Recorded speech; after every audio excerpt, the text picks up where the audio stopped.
السلام علیکم ورحمۃ اللہ وبرکاتہ۔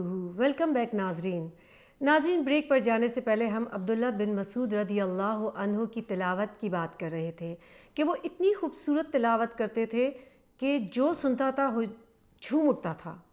اللہ کے رسول صلی اللہ علیہ وسلم ان کے پاس ایک دن آئے اور فرمایا مجھے قرآن پڑھ کر سناؤ۔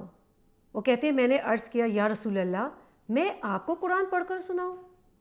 آپ پر تو قرآن نازل ہوا ہے۔ حضرت صلی اللہ علیہ وسلم نے فرمایا ہاں سناؤ۔ وہ کہتے ہیں چنانچہ میں نے سورہ نساء کی تلاوت شروع کر دی۔ کہتے ہیں جب میں اس آیت پر پہنچا جس پہ اللہ تعالیٰ فرماتے ہیں پھر اس دن کیا حال ہوگا جب ہم ہر امت میں سے ایک گواہ لائیں گے، اور اے حبیب صلی اللہ علیہ وسلم ہم آپ کو ان سب پر گواہ لائیں گے۔ کہتے ہیں یہ سن کر اللہ کے رسول صلی اللہ علیہ وسلم رونے لگے اور آپ کی آنکھوں سے آنسو جاری تھے اور کہا بس کرو بس کرو۔ اسے بخاری نے روایت کیا ہے، حدیث نمبر ہے 5050۔ ناظرین صحابہ میں ایک دن اس بات پر مشورہ ہوا کہ کون اتنا ہمت والا ہے کہ جا کے مشرکین مکہ کو قرآن کی تلاوت سنا سکے۔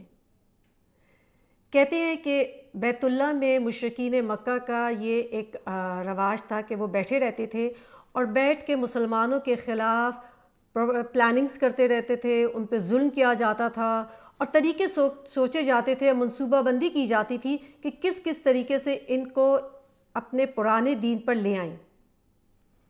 کہتے ہیں عبداللہ بن مسعود رضی اللہ عنہ نے فرمایا کہ میں جاؤں گا اور جا کے تلاوت کروں گا۔ وہ کہتے ہیں میں بیت اللہ میں داخل ہوا اور بڑی قوت ایمانی اور بلند آواز سے سورہ رحمان کی تلاوت شروع کر دی۔ پہلے تو قریش مکہ کو اس بات کا احساس نہیں ہوا کہ یہ کیا تلاوت کریں، جبکہ لوگوں کو بڑی اچھی لگ رہی تھی ان کی آواز۔ اتنے میں ایک کو لگا کہ یہ تو وہی ہے جو اللہ کے رسول صلی اللہ علیہ وسلم فرماتے ہیں۔ جب ان کو اس بات کا احساس ہوا کہ یہ کلام الہی سنا رہے ہیں تو سب نے مل کر خوب ان کو مارا اور یہ سزا دی گئی قرآن کی تلاوت کرنے کی۔ کہتے ہیں جب واپس آئے تو صحابہ نے ان سے کہا کیا ہم نے آپ سے نہیں کہا تھا کہ آپ مت جائیے؟ تو کہتے ہیں لیکن مجھے اتنا سکون ملا ہے اس چیز سے کہ میں تو سوچتا ہوں کہ کل دوبارہ جا کے قرآن کی تلاوت ان سب کے سامنے کروں۔ حضرت حذیفہ رضی اللہ عنہ فرماتے ہیں کہ رسول اللہ کی عادات اور اطوار میں عبداللہ بن مسعود رضی اللہ عنہ سے زیادہ کوئی مشابہت نہیں رکھتا تھا۔ رسول صلی اللہ علیہ وسلم کے قریبی اصحاب کی نظر میں عبداللہ بن مسعود رضی اللہ عنہ درجات میں اللہ کی نظر میں سب سے زیادہ تھے۔ کہتے ہیں کہ جب وہ کوئی بھی اللہ کے رسول صلی اللہ علیہ وسلم کی حدیث بیان کرتے تھے تو ہمیشہ کیا کہتے تھے کہ یہ حدیث کا مفہوم ہے کہ کہیں ایسا نہ ہو کہ اللہ تعالیٰ مجھے اس وجہ سے سزا دے کیونکہ میں صحیح طریقے سے اللہ کے رسول صلی اللہ علیہ وسلم کے الفاظ ادا نہیں کر سکا۔ جب قریش کے مظالم حد سے بڑھ گئے تو صحابہ کرام جو ہے وہ حبشہ کی طرف ہجرت کر گئے اور ان میں سیدنا عبداللہ بن مسعود رضی اللہ عنہ بھی شامل تھے۔ سیدنا علی رضی اللہ عنہ فرماتے ہیں کہ ایک بار رسول صلی اللہ علیہ وسلم نے سیدنا عبداللہ بن مسعود کو پیلو کے درخت پر چڑھ کر اس کی مسواک اتارنے کو کہا۔ کہتے تیز ہوا سے ان کی ٹانگوں سے کپڑا جو ہے وہ ہٹ گیا۔ صحابہ باقی جو تھے وہ ان کی سوکھی ہوئی پنڈلیاں دیکھ کر ہنسنے لگے۔ آپ صلی اللہ علیہ وسلم نے پوچھا تم کس بات پر ہنس رہے ہو؟ تو انہوں نے جواب دیا کہ عبداللہ بن مسعود کی پتلی اور کمزور ٹانگوں کو دیکھ کر ہم ہنس رہے ہیں۔ ناظرین کیا آپ جانتے ہیں اللہ کے رسول صلی اللہ علیہ وسلم نے کیا جواب دیا؟ آپ نے فرمایا کہ اس ذات کی قسم جس کے ہاتھ میں میری جان ہے، قیامت کے دن میزان میں عبداللہ بن مسعود کی پنڈلیاں احد پہاڑ سے زیادہ وزنی ہوں گی۔ یہ تھا عبداللہ بن مسعود کا ایمان جس کی یہاں پہ اللہ کے رسول صلی اللہ علیہ وسلم تعریف کر رہے ہیں۔ کہتے ہیں کہ غزوہ بدر میں جب ابو جہل زخمی ہو گیا تو آخری وقت میں انہوں نے جا کے ابو جہل کی تلوار سے ہی اس کو قتل کیا۔ ان کے بارے میں مشہور تھا کہ بہت خوشبو کے شوقین تھے اور اچھی خوشبو کا استعمال کرتے تھے، ہمیشہ سفید لباس زیب تن کرتے تھے۔ عبداللہ بن مسعود رضی اللہ عنہ کے بارے میں یہ بھی کہا جاتا ہے کہ نمازوں کا بطور خاص اہتمام کرتے تھے اور وقت پر نماز پڑھنے کا بہت زیادہ زور دیتے تھے۔ ناظرین کیا بات میں نے کہی؟ نمازوں کا اہتمام اور وقت پر نماز کی پابندی کرتے تھے اور اس پہ لوگوں کو بہت تاکید بھی کرتے تھے۔ صدیق اکبر کے زمانے میں جب بہت فتنے شروع ہو گئے تو عبداللہ بن مسعود مدینہ کی حفاظت کرنے والوں میں شامل تھے۔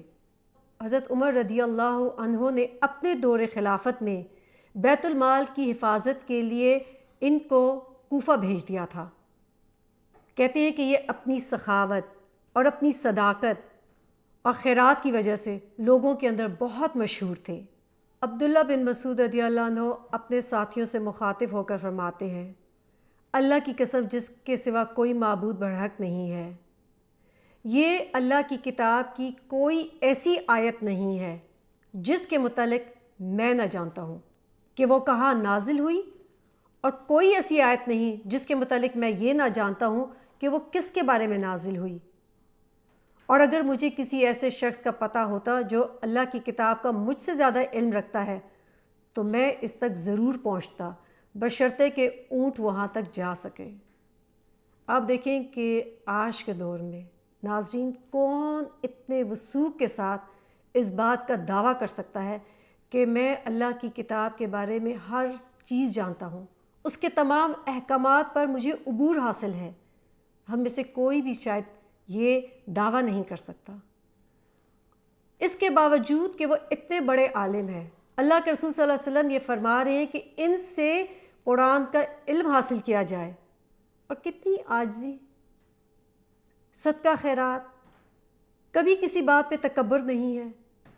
کہتے ہیں کہ انہوں نے 848 احادیث بیان کی ہے۔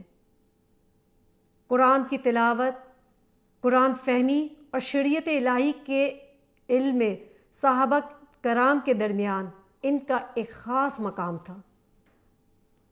ناظرین ان کے بارے میں مزید جانیں گے ایک بریک کے بعد۔ السلام علیکم ورحمۃ اللہ وبرکاتہ۔